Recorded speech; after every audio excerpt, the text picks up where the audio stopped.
সোমবার দফায় দফায় সংঘর্ষ ও ধাওয়া পাল্টা ধাওয়ার মধ্য দিয়ে দিনভর উত্তপ্ত ছিল ঢাকা বিশ্ববিদ্যালয় ক্যাম্পাস।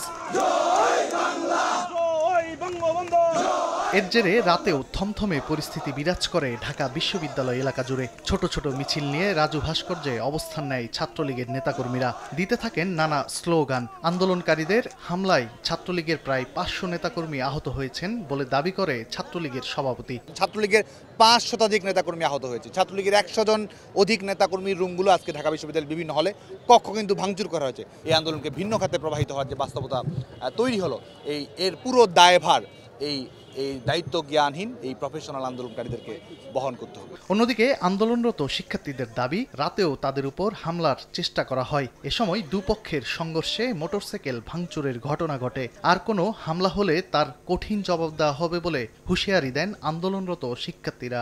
নগদের কাছে সব গ্রাহকই প্রিয়, তাই তো সারা দেশে ক্যাশ আউট চার্জ সবচেয়ে কম।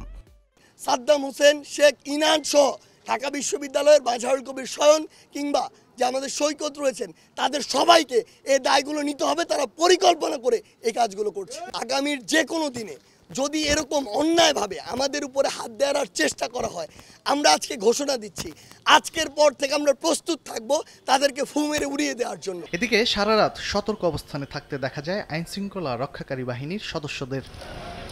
তানভীর হাসান মেঘ, সময় সংবাদ, ঢাকা।